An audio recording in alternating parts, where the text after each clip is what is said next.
TDP నేత జేసీ ప్రభాకర్ చేసిన అసభ్యకర వ్యాఖ్యలపై మాధవీలత స్పందించారు. ఆ వయస్సు అయిపోయినా మనిషి మాట్లాడిన గొప్ప భాషకు ధన్యవాదాలు. ఆయనకు సపోర్ట్ చేస్తున్న వారికి సంతాపం. నన్ను చంపాలనుకుంటే చంపొచ్చు అని అన్నారు. సంస్కారవంతమైనటువంటి భాషకి నా మనస్ఫూర్తిగా ధన్యవాదాలు. నా మీద కేసు కూడా ఫైల్ చేశారట, మరి నాకైతే తెలీదు. ఒకవేళ మహిళల సంరక్షణ గురించి నేను మాట్లాడడమే నేరంగా భారతదేశంలో పరిగణించబడితే అలాంటివి మరికొన్ని 10 కాదు 100 వీడియోలు చేయడానికి నేను సిద్ధంగా ఉన్నాను. నా మీద 100 కేసులు ఎవరైనా పెట్టుకోవాలి అనుకుంటే దయచేసి పెట్టుకోవచ్చు. నాకు ఎలాంటి అబ్జెక్షను లేదు. మహిళల మానం, మహిళల ప్రాణం మహిళలకే ఇంపార్టెంట్ కానప్పుడు నేను దాని మీద స్పందించడానికి పదే సిద్ధంగా ఉన్నాను. 1000 కేసులు పెట్టినా నేనైతే వెనక్కి తగ్గేదే లేదు అన్నట్లుగా ఉంటాను. ఆయన పెద్ద మనిషి మాట్లాడిన భాష చాలా గొప్పగా ఉంది. వాళ్ళ తాడిపత్రి మహిళలు పతివ్రతలు, పక్క ఊర్లో ఉన్న వాళ్ళందరూ పతితలు అని మాట్లాడిన ఆయన గొప్ప భాషకి, గొప్ప సంస్కారానికి, అలాగే తాడిపత్రిలో ఉండే ప్రతి పతివ్రతకి, వారిని సమర్థిస్తున్నటువంటి ప్రతి పురుషుడికి కూడా మనస్ఫూర్తిగా ధన్యవాదాలు. కాకపోతే ఆ ఊరి మహిళలకు కానీ ఆ ఊరి పురుషులకు కానీ పాపం వాళ్ళు ఏమీ అనలేదు నన్ను. ఈయన చెప్పారనమాట, మా ఊరి మహిళలు అని చెప్పేసి. సో మరి నేను కూడా మహిళే కదా, నేనేమన్నా ఒక్క బూతు మాట మాట్లాడడం జరిగిందా? పోనీ ఆ పెద్ద మనిషి పేరైనా తీయడం జరిగిందా? అసలు ఆయన ఎవరో కూడా నాకు తెలియదు. ఇప్పుడు నేను తెల్లారి చూసే వరకు కూడా ఆడేదో జేసీ పార్క్ అన్నానా, జేసీ పార్క్ ఆయన కట్టించుకున్నదన్న సంగతి కూడా నాకేం తెలుసు. మరి ఏమీ తెలియకుండా ఎలా మాట్లాడతాం మా ఊరి చరిత్ర అని అంటున్నారు. తాడిపత్రే కాదు, ప్రతి ఊరికి ఓ గొప్ప చరిత్ర ఉంటుంది. తాడిపత్రి గొప్ప చరిత్ర అన్నది హిస్టరీకి సంబంధించింది అయితే, గాంజా, సిగరెట్టు, మందు, డ్రగ్స్ అన్నవి నేర చరిత్రలకు సంబంధించినవి. కాబట్టి నేరానికి ఊరి యొక్క చరిత్రలకు సంబంధం ఉండదు. అలాగే తాడిపత్రి నుంచి ఎంతమంది ఇన్ఫ్లుయెన్సర్స్ ఇన్స్టాగ్రామ్లో ఉన్నారు. Instagram influencers are nothing but cinema actors. వాళ్ళు కూడా, వాళ్ళకి ఎంత క్రేజ్ ఉందో వీళ్ళకి కూడా అంతే క్రేజ్ ఉంది ఇప్పుడు సమాజంలో. మరి తెర మీద కనిపించే వాళ్ళందరూ ప్రాస్టిట్యూట్లు అని ఆయన అన్నారు. కాబట్టి దయచేసి తాడిపత్రి నుంచి ఎవరెవరైతే తెర మీద కనిపిస్తున్నారో, భవిష్యత్తులో సినిమా రంగంలోకి రావాలనుకుంటున్నారో, అమ్మ దయచేసి మీ అందరికీ రిక్వెస్ట్ చేస్తాను, ఎవరు రావద్దు. సినిమా ఇండస్ట్రీలో కేవలం ప్రాస్టిట్యూట్లు మాత్రమే ఉంటారు. మీ జేసీ ప్రభాకర్ రెడ్డి గారు చెప్పినట్లు తెర మీద కనిపించే మహిళలందరూ క్యారెక్టర్లెస్గా ఉంటారు, చాలా తప్పుగా ఉంటారు, గబ్బు గలీజ్ పనులు చేస్తుంటారు. కాబట్టి తాడిపత్రిలో ఉన్న వాళ్ళ మహిళలందరూ కూడా పతివ్రతలు. కాబట్టి దయచేసి ఎవ్వరూ కూడా తెర మీద కనిపించొద్దు. మీ అందాలు కానీ, మీ యొక్క ఆలోచనలు కానీ, మీ యొక్క రూపాన్ని కానీ కేవలం పెళ్లి వరకు మీ అమ్మా నాన్నలతో ఉంచి పెళ్లి తర్వాత మీ భర్తకి సమర్పించవలసిందిగా మనస్ఫూర్తిగా కోరుకుంటున్నాను. కానీ తాడిపత్రిలో ఉండే మహిళలకు స్వేచ్ఛ కావాలి. డీజే కొట్టుకోవాలి, 1 o'clock వరకు డాన్సులు చేయాలి, స్వతంత్రం కావాలి, అన్నీ కావాలి.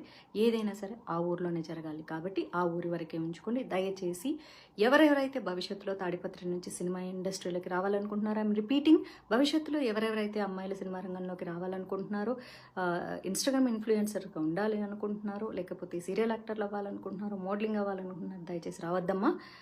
సినిమా ఇండస్ట్రీలో ఉండేవాళ్ళు ప్రాస్టిట్యూట్స్.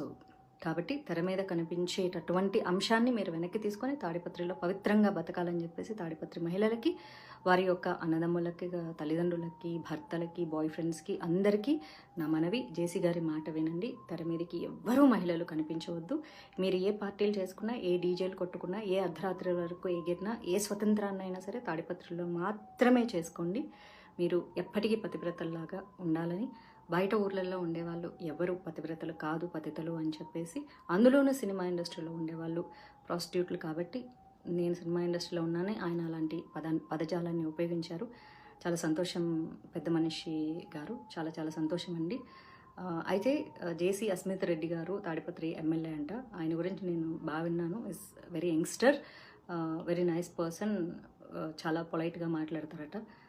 కాకపోతే సొంత తండ్రి అంత దారుణంగా మాట్లాడుతుంటే ఆయన కూడా ఖండించలేని పరిస్థితులు ఉండింటారు. కాకపోతే మీకు కూడా సినిమా ఇండస్ట్రీలతో చాలా మంచి సంబంధాలు ఉన్నాయి. అస్మిత్ రెడ్డి గారి వాళ్ళ బ్రదర్కి అయితే సినిమా ఇండస్ట్రీతో చాలా మంచి సాన్నిహిత్యాలు ఉన్నాయి. కాబట్టి మీకు కూడా బయట మీ తండ్రి గారు మాట్లాడినటువంటి భాష మీరు మాట్లాడరు అని కూడా నేను వినడం జరిగింది.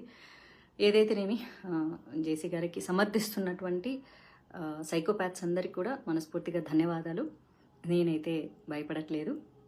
భయం అంటే ఏంటో కూడా నాకు తెలియదు. ఎందుకంటే పుట్టడం సహజం, మరణించడం కూడా సహజం. మధ్యలో జరిగేవన్నీ మన కర్మల్ని బేస్ చేసుకునే ఉంటాయి. కాబట్టి నన్ను మీరు కిడ్నాప్ చేయాలనుకుంటే చేసుకోవచ్చు, లేకపోతే మీరు చెప్పినటువంటిది ఏదైనా మర్డర్ చేస్తారంటే కూడా చేసుకోవచ్చు. ఎందుకంటే నా తలరాతలో ఏం రాసి ఉంటే అది జరుగుతుంది తప్ప నా తలరాతలో రాయింది ఏది జరగదు. ఒక కృష్ణ ప్రేమికురాలుగా చెప్తున్నాను, నేను రాజ్యాంగబద్ధంగా చాలా చక్కగా మాట్లాడాను. మహిళల స్వేచ్ఛ గురించి, స్వతంత్రం గురించి, సేఫ్టీ గురించి మళ్ళీ మళ్ళీ మాట్లాడుతూనే ఉంటాను. జేసీ ప్రభాకర్ రెడ్డి గారు అయితే చాలా చక్కగా మహిళలకు స్వేచ్ఛ కావాలి, స్వతంత్రం కావాలి, మహిళలు ఇంట్లో కూర్చోకూడదు అని చెప్పి ఒక మహిళనైనా నన్ను అమ్మ నా బూతులు తిట్టడం జరిగింది. పాముకి 2 నాలుకలు ఉంటాయి, మనిషికి ఒళ్ళంతా విషం ఉంటుంది. ఆ విషముతో కూడినటువంటి పాము నాలికలా మాట్లాడినటువంటి మీ యొక్క వయసుకి కూడా నాకు మర్యాద ఇవ్వాలని ఉన్నా సరే మీ భాషకి మర్యాద ఇవ్వలేక, ఇక ఎలాగూ వయసు అయిపోయింది కాబట్టి మిమ్మల్ని అనుసరించి మీరు మాట్లాడేవి చేదు మాటలు నచ్చే ఎంతోమంది సైకోపాత్స్లు ఉంటారు. కాబట్టి మీ అందరికీ నా పాదాభివందనాలు.